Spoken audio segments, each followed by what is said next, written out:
Good morning, everybody, and welcome to the OPT Network. This morning, we're pleased and honored to have on point Amy Newmark. If you follow Chicken Soup for the Soul, well, you'll know a lot about who Amy is. But if you don't, just in case, let me remind you, Amy is the best-selling author, editor-in-chief, and publisher of Chicken Soup for the Soul book series.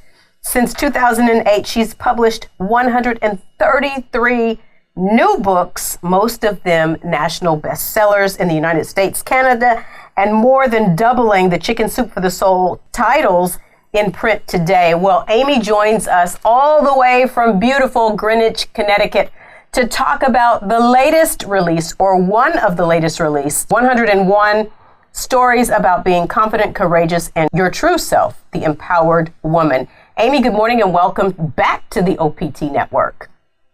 Well, thank you for having me back. I have never done this on Skype before with you. It was always audio. So congratulations, you guys have gotten so technological. Well, we're growing and we're happy, and we're always happy to highlight and showcase what Chicken Soup for the Soul is doing. And the empowered woman could not have come at a better time. And the foreword, first of all, is what we have to start with because it's absolutely incredible. Joy Gordon is the CEO, Dress for Success, and she wrote your foreword. Let's talk about first who Joy is and the important work that she's doing. Joy is a remarkable woman. I finally met her in person on Friday. I went to the Dress for Success headquarters in New York City.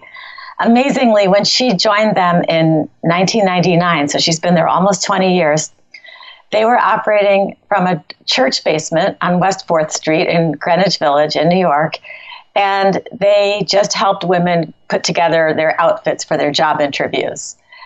And since she's been there, and she's been CEO for almost that entire time, they have grown to more than 160 chapters in countries all over the world.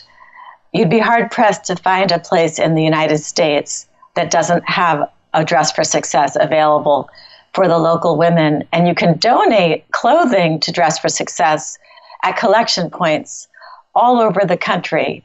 So I went there to talk to her about what they do. And it was so incredible seeing their operation, because we all think of Dress for Success as a place where women go to get that interview outfit.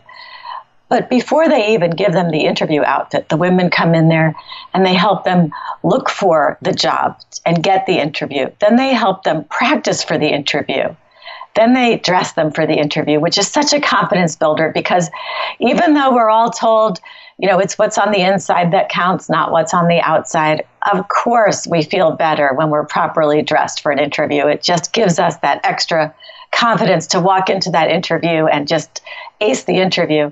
And then once they get the job, Dress for Success gives them further counseling on how do you keep a job and how do you manage your money that you make from your job. And so they are empowering all of these women to be successful women now, to rise within their new careers and to support themselves and their families. And many of them get off public assistance as a result of Dress for Success's counseling. So it's an amazing thing. They really change lives.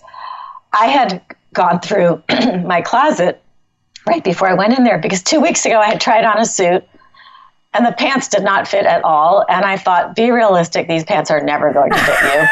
I mean, they fit me 8 years ago, but they do not fit me now. And I said, this is stupid. I'm not keeping this in my closet. I'm not holding on to what could be someone else's blessing while this suit is still in style. And I brought them the suit and shoes and a blouse to go with it.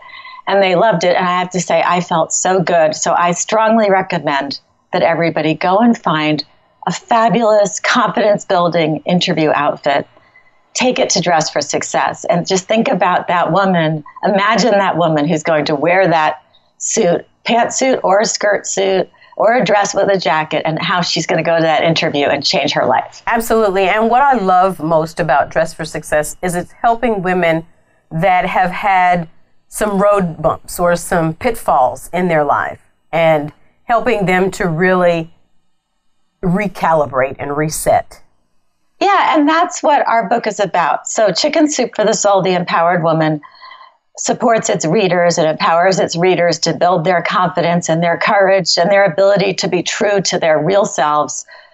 But we are using royalties from the book to empower all those other women who are not our readers, but who will be helped by Dress for Success. And the women in our book overcame obstacles, and so too do the women who go through Dress for Success as clients. Indeed. And so out of all the books that you have the privilege of bringing into fruition, why was this book at this time so important, empowering women? I must say I did add it to the schedule rather late because it wasn't one of our normal topics. We've been in business 25 years, actually. This is our 25th anniversary next month. And congratulations. Oh, thank you. I've only been with the company 10 years, but it's a 25-year legacy that I am in charge of now.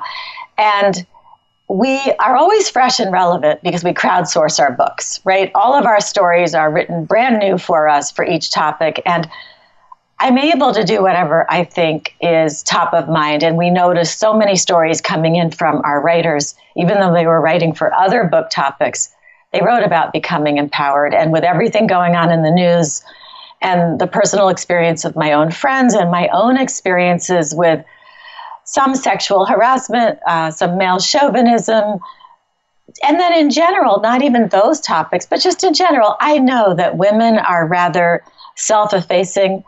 You know, if you have something broken, a man will be, I'm going to come in and fix it. Mm-hmm. And a woman is like, well, I might know how to fix it. I actually took a course on how to fix it. Right. And she's, tentatively saying, I think I could fix it for you, while the man who knows nothing about it is saying, I'm going to fix it. So I know that all of us, no matter how confident and courageous we seem, we need more. And so it just seemed like with what's going on in the world today, this was the perfect time for this book. And I have to say that it has struck such a responsive chord, and I've been doing a lot of different interviews on it. The book's been out only a week now. It's really attracting a lot of attention. A lot of very passionate fans have been following this book. I've been actually doing stories from this book on my podcast every week. It's going to be on 1 or 2 episodes every week in May because there are so many great stories to tell. Mm-hmm. I'm so excited about what these women have accomplished and all the great advice they're sharing with us. Absolutely. I am too. And I think that the Me Too movement was so much more than just sexual harassment. For me, the Me Too movement speaks to this book, that so many of us can find ourselves in the book and say, yeah, me too. And one of the stories that you write in the book is, or that was written in the book, is body image. And I think that that's something that if you're the exception, you're probably the rule, not the exception, if you don't have struggles or challenges with your body image. Talk about that. I agree. I think that everybody has body image issues. Even the skinniest, most gorgeous woman can tell you everything that's wrong with her body. And it's just crazy. And I know I'm guilty of it also. Like, I just went on a trip to Costa Rica with my whole family, and I have 4 children who are all athletes and fit. And I was afraid to wear my bathing suit in front of them, which is ridiculous because they didn't care. And all they were going to see was my happy, smiling face. They weren't going to be assessing my body. And I had to overcome that and just force myself to wear my bathing suit. But women tend to come up with excuses for not wearing their bathing suits or saying, I can't wear an evening gown because I'm not at my best right now. And then we deprive ourselves of fun activities and we don't fully participate in life. And so there's an amazing story in the book from Tanya Abari. Tanya was actually a certified Zumba instructor and was afraid to go to a Zumba class. And so she kept joining gyms, quitting, because she could never get herself to go to Zumba, which was her love. So finally and talk about why she couldn't. She couldn't because she was concerned about her body. She was a size 16. As she says it, she had parts that jiggled. Who doesn't, right? Right. The women who don't have parts that jiggled, they say, my parts aren't big enough. Like nobody's satisfied. So she turned 30. She said, this is ridiculous. She went to Zumba class. She loved it. And she had another obstacle to happiness, which was that she wasn't making new friends. Well, she made several really close friends in the Zumba class. She was a regular. And then several months later, the instructor quit. And remember, she already had that certification. They made her the instructor of the class. And she's just awesome. I love her. I talk about her story all the time because it's such a great example of how women hold themselves back from doing what they love. And I've seen tape of her teaching Zumba. I would take her class in a minute, except that she lives about 1,000 miles away from me. But she's really great. Absolutely. Let's get a break here. But when we come back, we'll have more stories from the empowered woman. Amy Newmark is our guest this morning. Stay on point. We're back right after this.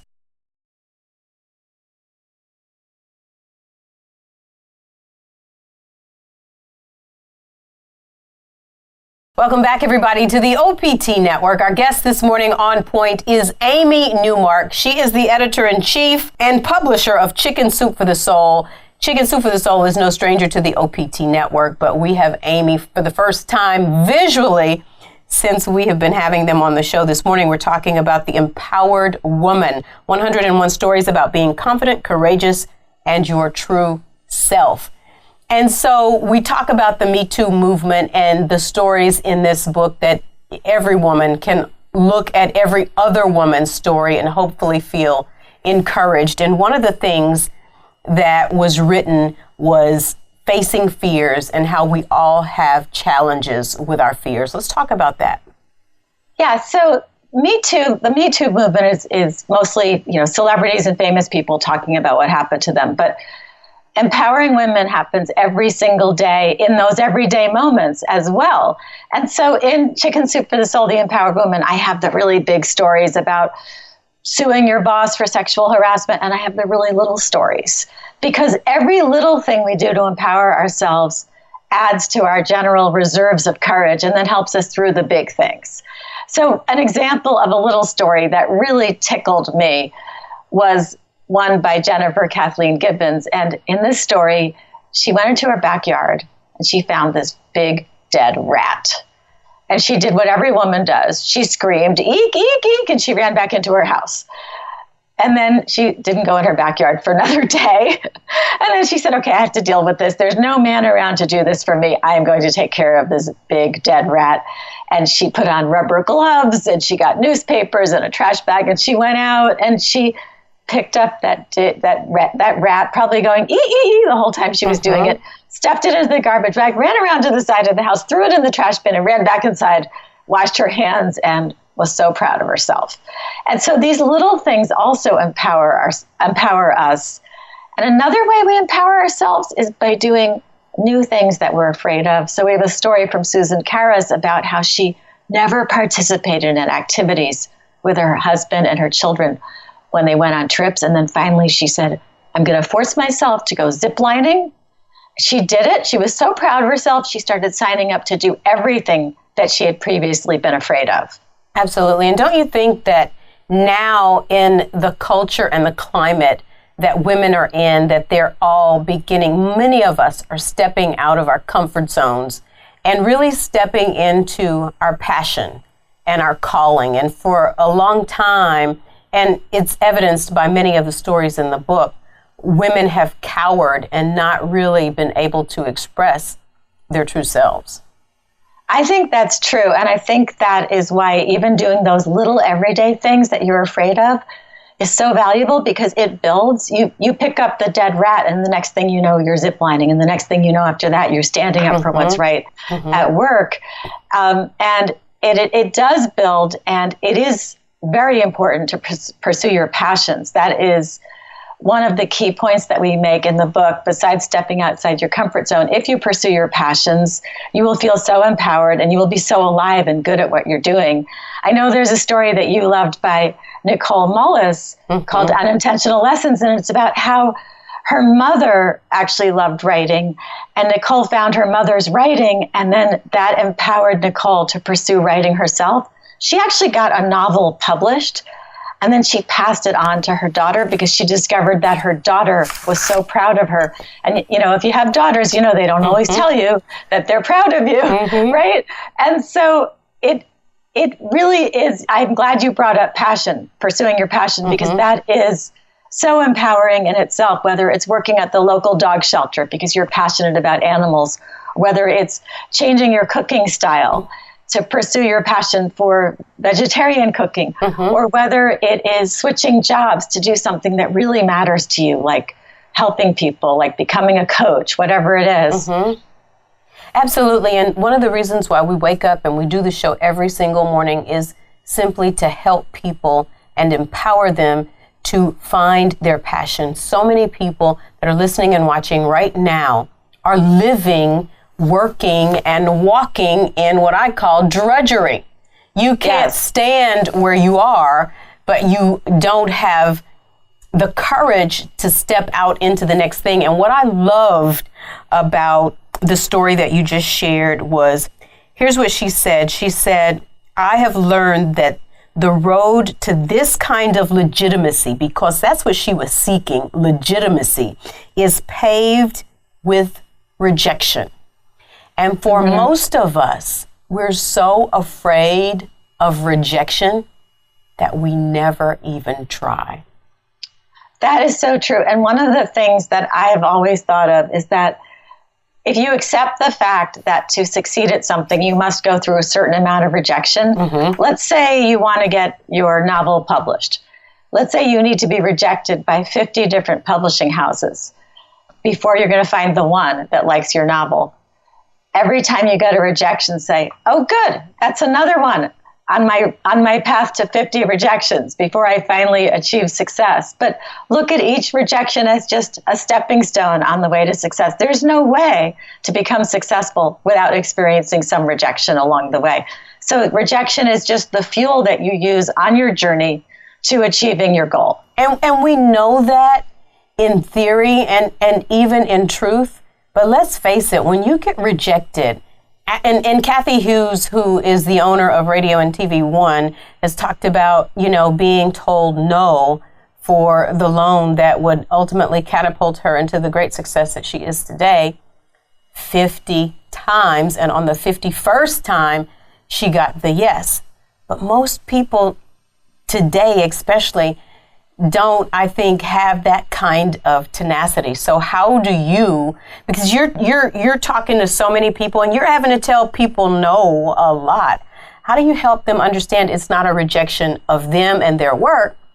It's maybe just a rejection of it's not what we need at this time. Well, that is what I tell them, but I do sometimes feel like a college admissions counselor, who has to say no to an awful lot of qualified people. So we get, probably about 5,000 submissions for each of our books. Wow. And we publish 101 stories. And so you can imagine how I felt when we had to say no to all of these different people who submitted stories for Chicken Soup for the Soul, the empowered woman, right? I had to say no to them. Right. But it was often the case where we already had, 10 other stories on the same theme, or it just wasn't exactly right, or they wrote more of an essay than a personal story. We just say to them, keep trying, because we find that the people who keep trying will eventually get published by us. But it's tough. A lot of people will actually write us thank you notes, and they'll say, just in writing my story, I learned more about myself.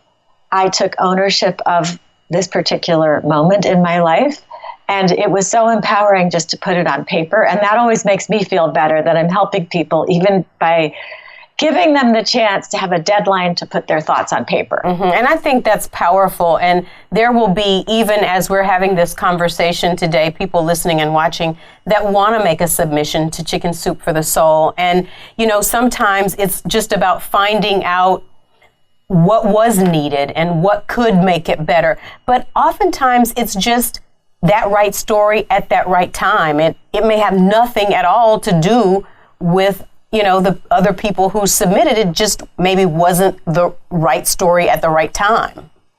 So if you want to see what we're working on, you go to chickensoup.com and you click on the bottom where it says submit your story, and then we'll guide you through the whole process.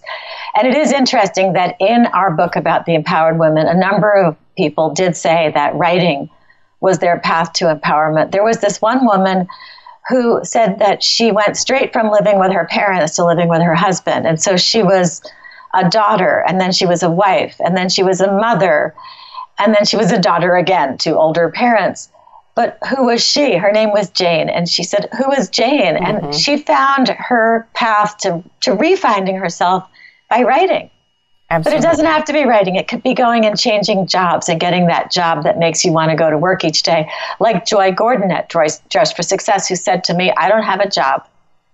She said, I don't have a job. This isn't work. I've been doing this for 19 years and I've loved every single day of it. I get up every morning and I go to this place that I love going to. Absolutely. That's what we all want, but sometimes you can't do that. Sometimes you have to say, all right, I'm going to go to work from 9 to 5. That's how I pay the bills. But from 5 to 7 every day, that's when I get to be me, and that's when I get to pursue my passion. And that works too. Absolutely. And I think that there's a season for all things. And I just believe that this book, The Empowered Woman, is going to help those women that are not yet doing what they love to find their passion. Let's take a break here, but when we come back, we'll talk about some of the other releases that you have coming out, and we'll share a couple more stories from The Empowered Woman. Amy Newmark is our guest. Chicken Soup for the Soul is what we're talking about this morning. 101 stories about being confident, courageous, and your true self. Stay on point. We're back right after this.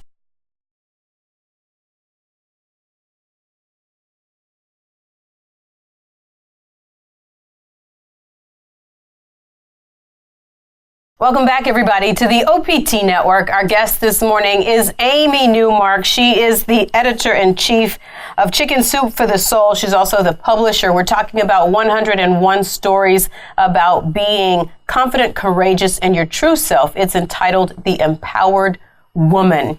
And it's such an important conversation and message in this season of empowerment. And here's what we know, Amy. In the process of empowering yourself, sometimes you have to stop and you have to reinvent yourself or reset. Let's talk about those stories that talk about reinvention. Yeah, and this could be something huge like changing your career, or it could be something really little like changing something about your appearance. And either way, you're reinventing yourself, which makes you feel proud of yourself and confident. It makes you stand taller and walk faster. So I recently met a woman whose story is in our book. Her name is Mary Wagner, and she went to law school at age 40. She had children, and she did this really hard thing where she went to law school at age 40, and she actually had an accident right when she started law school, so she was in a brace also. Wow. Yeah, she was in a serious accident, but she did it, and she graduated from law school. And then because she was a working mother, she actually got really lucky, or maybe she just made this happen. She managed to get a part-time job as a prosecutor, and she ended up testifying in front of the Illinois Supreme Court. She was terrified. She was a brand new lawyer, and all of a sudden she's in front of the Supreme Court. But she did it, and she said she had always had a fear of public speaking, but she kept doing it. And so she's really cool, and she just created this whole new persona for herself. She also wears these stilettos, and she's known for wearing stilettos at all times, and she keeps telling me, you have to buy my brand of shoes. And I said, I'm never wearing stilettos. I don't care what you say. Which, of course, is me being an empowered woman and saying I'd rather wear my comfortable shoes. Right, and those stilettos make her feel, and there is something about a high heel that just really makes you feel empowered and taller and bigger. I don't know why, but you're right, it does. But now, speaking about appearance, things like high heels. So we have another story that I love in the book because it's about something so small, but it's by Miranda Boyer. And she one day went out and bought a red lipstick. And she was so embarrassed to buy the red lipstick that she bought some other stuff that was at the checkout counter to try to distract the clerk from seeing that she was buying a red lipstick. And the clerk probably didn't care one way or the other. No, but she was so freaked out. But she really wanted the red lipstick because it was sexy and dangerous and it wasn't her at all. So then she just threw it in a drawer when she got home. But then she decided she wanted red glasses. Mm-hmm. And so she went online and she bought a black pair of glasses to be, more normal. And then she bought this red pair, and she did it online so nobody would judge her. And then she went out one day and she put on the red pair of glasses, and the first person who saw her said, "Oh, those are awful." So she scurried home and switched to the black glasses. And then she said, "No, that's ridiculous." She put the red glasses back on. She went out and she started getting compliments. And so she decided, okay, it's time to put on the red lipstick with the red glasses. But that simple thing, which sounds so nothing, right, to most of us, for her was transformative. Red eyeglasses, red lipstick. She was a whole new person. And when people do things like that, they find it builds. And so I remember we had a story from another woman who put on a long skirt and wore it in public because she thought it was fashionable. And she went from that to buying a sports car, to changing her job, to becoming a public speaker, because these little things we do in our everyday lives to empower ourselves, it's fabulous. You just start on this staircase where you elevate yourself up and up and up, bigger and bigger things. So I love that about our book, because we give you tips for the tiny things you can do that will set you on the path to the big things. Absolutely. And sometimes we forget that it's those small things and those small risks that start the process. And it's about having enough courage for her to wear that red lipstick and those red glasses despite what others may think or feel. It was about her and not about what others thought. Yeah, and that's what's so great about it, is that you can do those little things. And I love the fact that in this book we have women sharing their stories with each other, selflessly sharing these personal, revealing moments. I mean, I'm sure she had never told anybody about that red lipstick before. And then she decided she would, tell 100,000 women about her red lipstick. And I know I reveal a lot of personal stories about myself, because we are all basically really good people who want to help each other. And I think that for a long time, women thought they needed to compete with each other for, limited job spots or limited this or that. And now I think we're feeling this sense of community, and women are in this together. And I am so happy that women shared their most powerful stories. One thing that happened was that there were women who first wanted to put a pen name on their stories in our book, and then said, you know what? I'm not putting a pen name on my story. I'm owning my history. I'm going to proudly put my name on my story and share this huge milestone in my life. And I thought that was great, because just in writing these stories and revealing their true names, our writers were empowered. Absolutely. And it's when we become our authentic self and our most honest self that we become free. And what I love the most is that women came together and they gave of themselves. They gave of some of their most vulnerable feelings and impressions and experiences to say, in the words of Maya Angelou, we're more alike than we are different. And I think it's an empowering time where women are coming together. You have women like Ava DuVernay, who is saying, you know what, I'm going to hire all women, directors, writers, and crews. And what we're moving aside and saying is that comparison is the thief of our joy. We have compared ourselves to others for so long, and we're saying, you know what, no more. There's enough room for all of us. My gifts and my talents are mine, and her gifts and her talents are hers, and it's okay. Yeah, I look at this book, this is my baby, I look at it as like a portable support group. Yes. Because you have 101 women sharing their stories with you. And you know how women, you ever met a woman in a line or sitting next to her on an airplane or something, and all of a sudden you're telling each other everything, and you're telling each other your family issues or whatever, and you're sharing advice. And that's what this book is like. It's like sitting next to that woman, on the airplane, and for 2 hours you just tell each other everything, and you share your best advice with each other. And that's what I love. It's 101 stories from women who are unselfishly reaching out to you and supporting you. And you'll find that you'll read a story and then you'll go back to it, and you'll be underlining certain key points. And so I've been inspired by it. I know this book has changed me, and I know for sure it has helped me with the body image issues. And is going to get me in my bathing suit in front of my family and friends this summer. Absolutely. So that I can fully participate, which I think is really important. I can truly say, me too. Tell people how they can get the book and how they can get some of the other releases that are also going to be available before we've got to let you go. So our books are available wherever books are sold. You know, Barnes & Noble, Books A Million, your local independent bookstore, Walmart, Target, Amazon.com. And we have a number of books out right now. So if you're still looking for a Mother's Day gift, even though, you know, you might be a little late now, you could pick up Chicken Soup for the Soul, My Amazing Mom. We also have a really funny book out now about those wacky, lovable family members. It's called Chicken Soup for the Soul, My Crazy Family. And then, of course, there's Chicken Soup for the Soul, The Empowered Woman.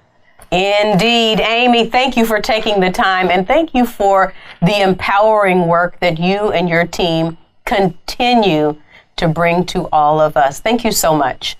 Well, thank you, and you do the same. Indeed. Our guest this morning, Amy Newmark. She is the editor-in-chief, also the publisher of Chicken Soup for the Soul, the book, once again, The Empowered Woman, 101 Stories About Being Confident, Courageous, and Your True Self. Hey, everybody, stay on point. We're back right after this.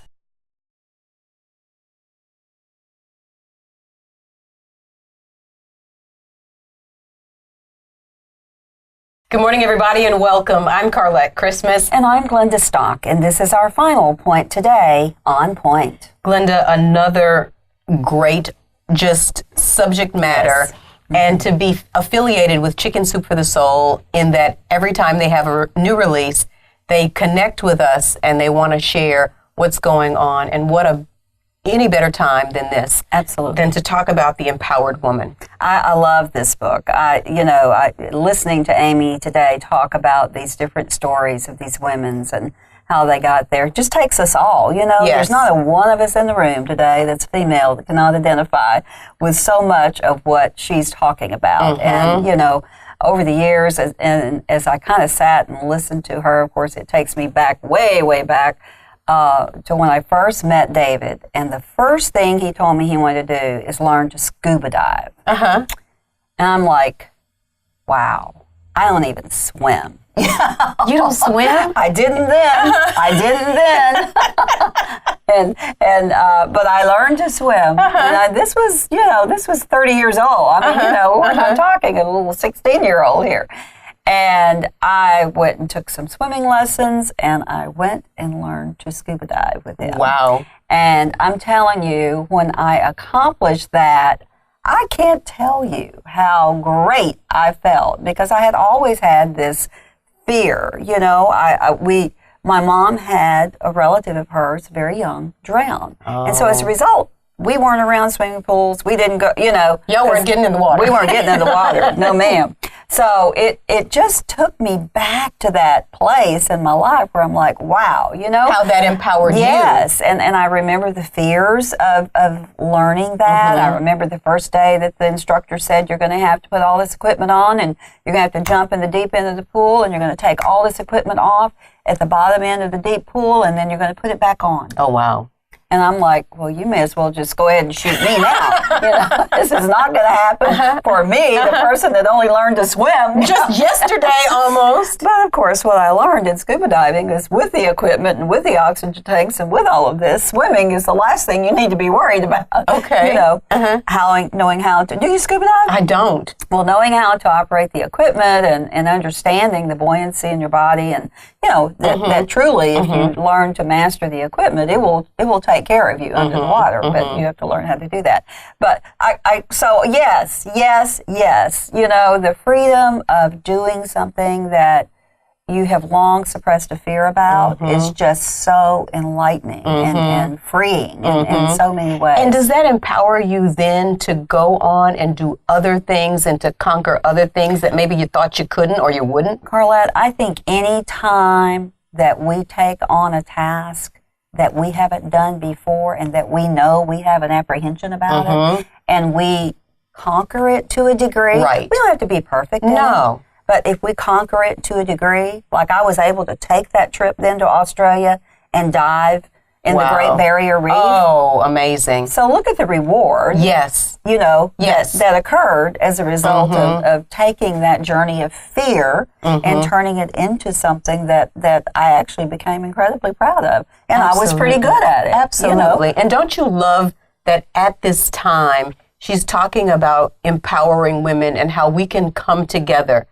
and empower each other to step out of our comfort zone. Right. And to step into the uncertainty of the unknown. Yes. Force yourself to, you know, as I say so often to many other people, force yourself to wear the shoes, wear the dress, and do the dance. Absolutely. You know, those things that you probably have apprehension about doing. And we're all guilty. If you're a woman, you have had these feelings. Absolutely. If you say you haven't, you're just not telling the truth. And you're not being honest with yourself. Exactly. And that's why you're still in the closet, so to speak. Right, in that little box. Yeah. And she talked about the woman in the book that she just wanted to wear red lipstick. Yeah. You know what I'm saying? And to most people that seems silly, but how many times do we not wear or do a thing because of how it may be perceived? I'm still guilty. Still guilty. I am you too. know, we I am all too. are. Because we get, in our own mind, we develop a list of things that are okay for us. Right. This is how we look best. This is how we think best. This is how we conduct ourselves best. And, you know, as years go by, you do kind of refine that list to some degree. Sure. But it's okay to try the new color of lipstick. It's okay to try the new color of hair. You know, it's okay to do these things that sometimes may help you identify a part of yourself that you haven't even unleashed. And the energy that can come from that, I think, is really, really exciting in many ways. Absolutely. That's why I love listening to the different stories and the women who have bared their souls, so to speak. And, you know, some of these stories are just so mundane and simple. And when you read them, you know, but to that person, it meant I'm sharing something that I have kept deep within me. Yes. And I'm putting it out there. And I think that the reason why so many women, Glenda, don't attain the success and don't go on to do the great things that many of us were built to do is because we hold ourselves back and we just don't put it out there in the universe. You know, one of Amy's recants, I think, was vivid too, how we get put into a little box because of the fact that we have established standards and behaviors that coordinate only with us, that we've only allowed to happen with us. And other people start treating us in that light. Absolutely. Because that's how they know us and who we are. Yet she was the powerhouse woman in the boardroom on a business transaction with her own hedge fund, survived many Wall Street people. And guess what? At the end of the day, the men got cases of Dom Perignon champagne. Guess what she got? The flowers. The same flowers that she got as the secretary and as the administrative assistant and the clerk. The point being, we sometimes limit our own self in others' eyes. Absolutely. As well. And so therefore our potential never gets released. Great story. Get it. Get inspired. Absolutely. We're out of time for now. I'm Carlette Christmas. And I'm Glenda Stock, and this has been our final point today on Point. Stay with us, everybody. We're back to wrap up and tell you how you can get chicken soup for the soul right after this.